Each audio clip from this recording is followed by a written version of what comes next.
Türkiye'li kardeşlerim, Allah böyle zararları bir daha görsün. Ben de bir Kahramanmaraşlı, afetzede şeyiyim. 35 tane yakınımızı kaybettik. Ama buna binlerce şükür. Yataktan nasıl kalktım, hanımın kolundan tuttum. Beni şu duvara çaldı, bu duvara çaldı. Gene de öyle duvardan duvara çalına indik. Bacımı kurtardım toprağın altından, saçlarından, kollarından tuttuk. Allah böyle bir depremleri bir daha görsetmesin. Kahramanmaraş'ımız ağır bir depremden geçti. Yaşım 63-64'e geldi ama böyle bir deprem bir daha görmedim. Yeğenlerim, kardeşlerim, torunlar bir sürü vefat eden oldu. Çok zor günden geçtik. Allah devletimize zarar vermesin. Ben çadırda yaşayayım şu an, kaç gün olduysa. Çadırda bir perişanlığımız yok. Allah'a binlerce şükür. Burada da şu an geldim bir emekli paramı çekmeye. Bingöllü kardeşlerimi gördüm. Böyle dönerleri takmışlar yani.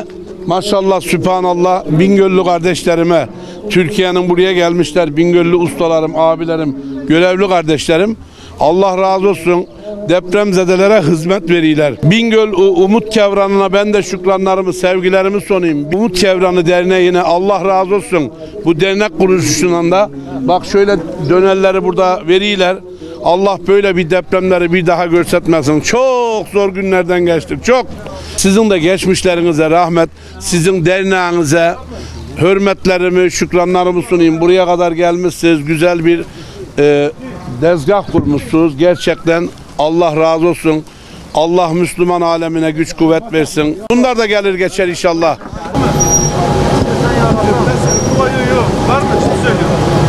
Deprem dolayısıyla herkese geçmiş olsun. Vefat eden yakınlarına da başsağlığı diliyorum.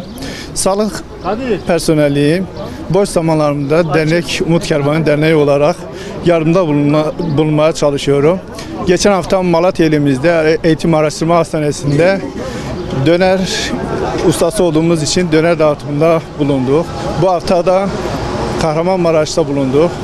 Hani karınca elimizden gelen bir şeyler yapmaya çalıştık. İnşallah daha da yapmaya çalışacağız. Bu tabii halkımızın desteğiyle, derneğimizin de desteğiyle, bize verdiği görevlerle tabii sağlık sektöründe elimizden geleni yapıyoruz. O sektörde bir sıkıntı yok. Döner ustasıyım. Burada arkadaşlara yardımcı olmaya çalışıyorum. Bizden geldiğinin daha fazlasını yapmaya çalışıyoruz. Bazen uykumuzdan feragat ediyoruz, bazen işimizden feragat ediyoruz, bazen de ailemizden feragat ediyoruz ki kimseyi zor durumda bırakmak istemiyoruz. Zor durumda olanlara da yardımcı olmak istiyoruz. Bingöl Umut Kervanı olarak bugün de Maraş'ta aşevinden nöbeti devraldık. Ekibimiz olarak döner kesen kardeşlerimiz, ustalarımız var. Ben de inşallah elimden geldiği kadar tatlı yapmaya çalışıyorum. Bize Umut Kervanı'na yardım eden vatandaşlarımız görsünler.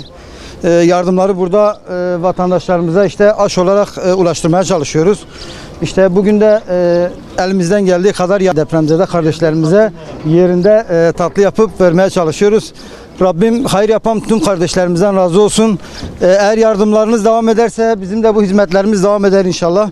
Yardımlarınızı bekliyoruz. Allah hepinizden razı olsun. Rabbim bu acıyı bir daha bizlere yaşatmasın inşallah.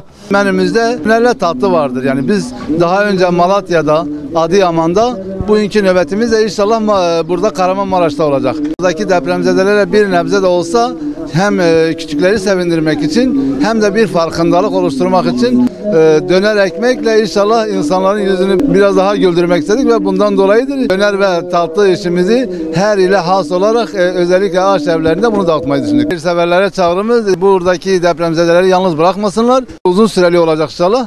Yani bu insanlarımız işte şu anda olay sıcağınayken insanların yardımları durmadan geliyor. Allah'a çok şükür yani yardımlar geliyor ama bizim buradaki yardımseverlerden isteğimiz bunun devam etmesi, önümüzde Ramazan'ın gelmesi, bu depremzedelerin daha en az 3-4 ay mutlaka bu sıkıntılar daha çok çekecekler. Biz de yardımseverlere diyoruz ki bu aralığı hiç aralık atmadan devamlı bu depremzedeleri unutmayalım.